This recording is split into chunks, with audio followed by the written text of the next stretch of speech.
Hey everyone, this is KM Frequency back with another video of one of the most popular tablets in the world, the iPad Pro. Apple is the most well-recognized device manufacturer globally, powered by iPhones, iPads, and even the Mac I use to edit this video. Apple products are not even my preferred choice for most of my devices, but I'm not going to deny just how refined and well-built their products are. Apple's ecosystem is a well-oiled machine with a synergy in products that other tablet makers haven't quite achieved. That sentiment extends to the 11-inch iPad Pro. It's been a real popular choice for many people considering a tablet in general. It's always being included in the top 5 most purchased tablet devices.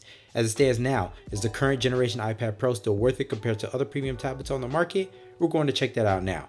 If you like this video or any other content, don't forget to press the like, make some comments, and subscribe to the channel. With all that out of the way, let's take a look. A quick note, Apple at WWDC just announced 2 new hardware upgrades and updates to iPad OS, which is adding features like Stage Manager, which will allow you to have windowed apps similar to Samsung DeX.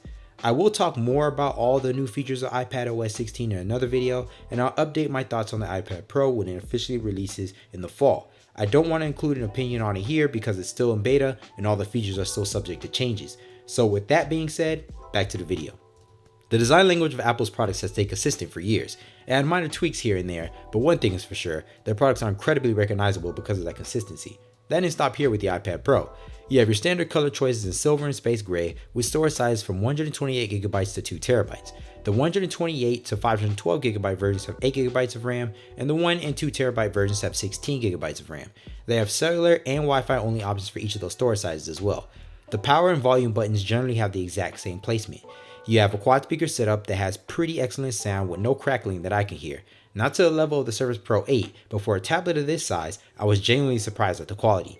On the back, you have your 2 cameras, the 12MP wide angle and the 10MP ultra wide lens, along with your signature Apple logo. Apart from the cameras, the 3 major things that changed from the previous generation are the space on the side for charging the Apple Pencil and the connector pins for attaching accessories like the Magic Keyboard. Not to mention the front-facing camera, equipped with Apple's Center Stage, which is pretty cool and allows head tracking when using FaceTime. In addition, the Liquid Retina LCD on the iPad is fantastic, especially with the 120Hz motion. However, it won't match the quality of an OLED display or the 12.9 inches mini LED, but of course, while you're using it, most people wouldn't notice a difference unless you had them side by side. I wish there was an OLED screen here or the mini LED brought down to this size just to get some parity across the Pro line, but that's neither here nor there. The 128GB model that I have here is $799 and it goes up $100 for the 256GB model. If you're looking for more space, it's $1,100 for 512, $1,500 for the 1TB, and $1,900 for the 2TB. Surprisingly enough, it still comes with a charging brick, so they're not completely draining your wallet after spending $800 and up to purchase one. There is one accessory you have the option to purchase. I mentioned it a bit earlier, and it doesn't come in the box, the Apple Pencil. Lately, a tablet stylus has become critical for consumers. People have been using these slabs as notebook replacements. For a good reason. It's quick and convenient as well as saving time and space instead of having large amounts of paper and various tools for individuals working on digital projects. So having a suitable stylus is possibly an essential part of a potential tablet purchase. That stylus for Apple's iPad is the Apple Pencil. I have to say, after using all 3 styluses from all 3 major tablet manufacturers, unfortunately, this one for me comes last on that list. Let me explain why. When it comes to using a pen or pencil on a tablet, the first thing that comes to mind is the main functionality, how it feels to write and use the pen on the screen. As I was using the pencil, I couldn't help but get this feeling of an unnatural experience. The pen tip felt like I was sliding on glass instead of what should be a much softer feel. I know you can find third-party tips that feel better, and thankfully Apple has made it extremely easy to change, but speaking about right out of the box, I don't think I was the biggest fan. The response time feels fantastic. It's mainly the feel of the writing that I have an issue with. The other factor that I would consider would be the features attached, because when you spend over $129.99 for something like a stylus after spending $800, you may want a bit more than just writing at the very least. That would be my other issue with the Apple Pencil. It doesn't do much else. While I like having the double tap feature to switch between writing and erasing, you're limited to just a right or left corner swipe to take a screenshot or activate quick notes and turning your handwriting into text. That's about it. You can't unlock your tablet with it, play and pause music with the touch sensor, or anything else. The most egregious is the fact that you can't even activate gestures to open and close apps or even go back a page when generally doing anything. I know that the Surface Pen doesn't have much gesture control either, but the Surface isn't running a mobile operating system that would be beneficial for gesture control. Instead of using the stylus already in your hand, you're forced to switch to your finger to operate any other iPad features. It just feels unnatural compared to the others, making it feel as if the Apple Pencil isn't needed very much until you are writing something instead of using the stylus for more precise control. I know this seems like a minor nitpick, but it's just odd. The Apple Pencil isn't bad by any means, it has excellent battery life and the response time is fantastic. I just feel like it's lacking a bit when compared to the competition. Besides the fact that the look hasn't changed too much in the years since its creation, Apple has made many improvements to an already well-functioning operating system with every iteration of iPad OS. I believe that iPad OS is one of the most refined mobile operating systems on the market. That's not to say that Android is lackluster, it's just that when it comes to completing a specific task, there doesn't need to be a workaround or some complicated procedure. It kinda just works. I appreciate it a lot, especially for users who aren't trying to mess around with their tablets when getting work done.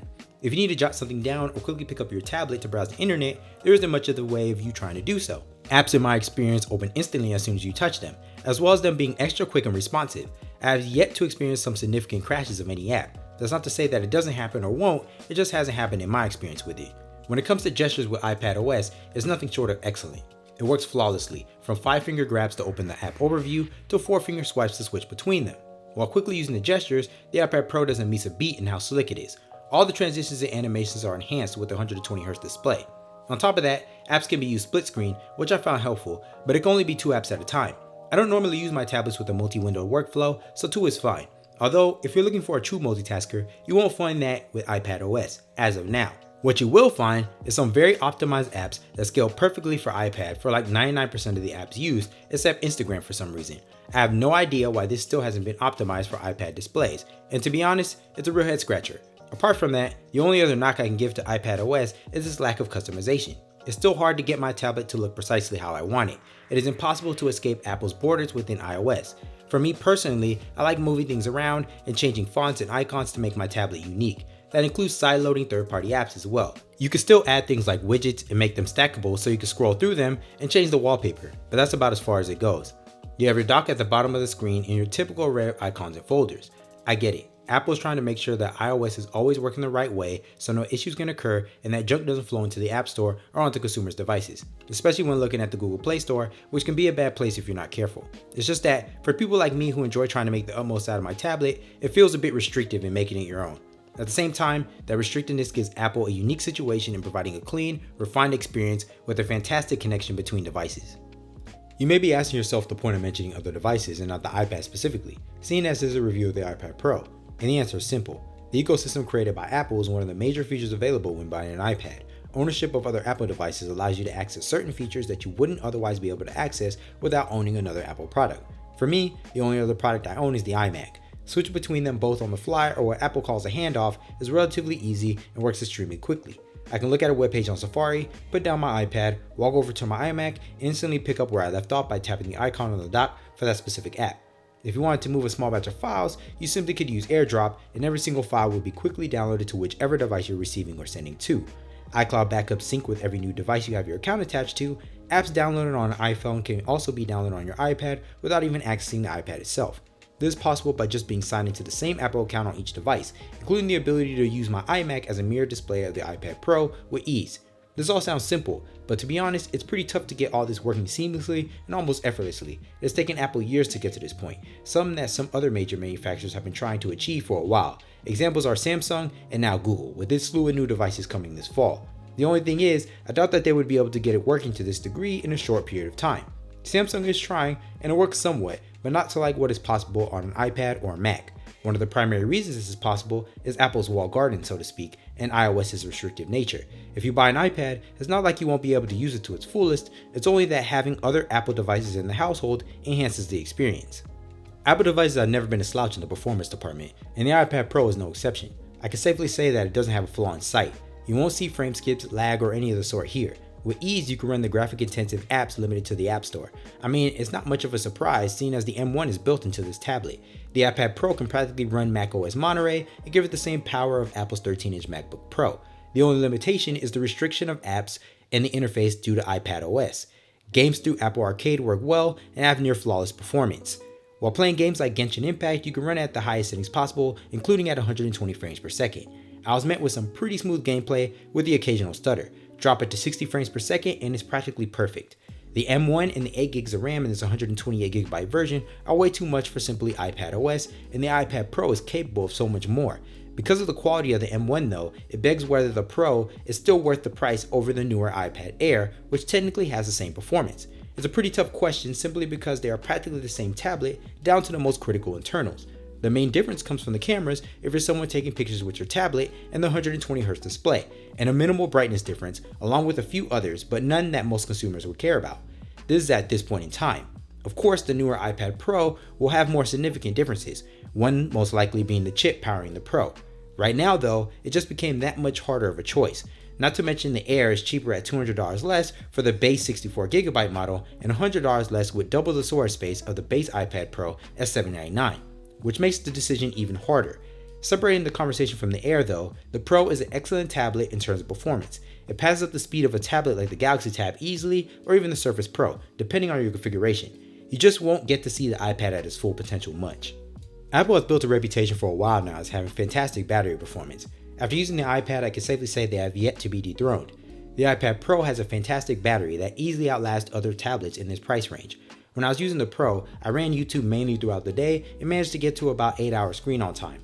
When I was casually browsing the web and doing tasks that generally aren't battery hogs, I got through 9 hours easily. As for the standby time, if I left the iPad without even touching it, it would barely even drop a percentage. I left it alone for about 3 days and it barely got past 80%. Apple continues to be fantastic on the battery front. They have some top-notch optimization that stems from what appears to be good teamwork from the hardware and software engineers. As I mentioned in some of my earlier videos, the battery is one of the most important aspects of owning a tablet. It isn't a tablet if you have to plug it in 90% of the time. That was one of my many annoyances with the Surface, which couldn't get past 4 or 5 hours doing practically anything. Apple's iPad Pro has been lauded as one of the best tablets someone could purchase, and if I'm being honest, that isn't that far from the truth. It covers what I believe are some of the main focus points of a tablet: performance, battery, and functionality. I think it mostly comes down to what your needs are. If you're in the Apple ecosystem already, you already have an idea of the experience you're going to get, but you do have a decision to make between the Pro and the Air and whether or not that 120Hz matters that much to you. If you're on the fence and balancing the 3 tablets, you have about just as much of a hard decision. In comparison, other options like the Galaxy Tab or the Surface Pro aren't by any means terrible choices, although the iPad Pro doesn't have a hard time fitting itself into the fold. If you look at it on its face, the iPad Pro may seem like your basic run-of-the-mill tablet. Still, when you look deeper and put all the pieces of the ecosystem together, it opens itself to tons of possibilities, features, and as I said earlier, a synergy between devices that are quite frankly just unmatched. If you like this video, give it a like, comment, and think about subscribing. I'll see you all in the next one.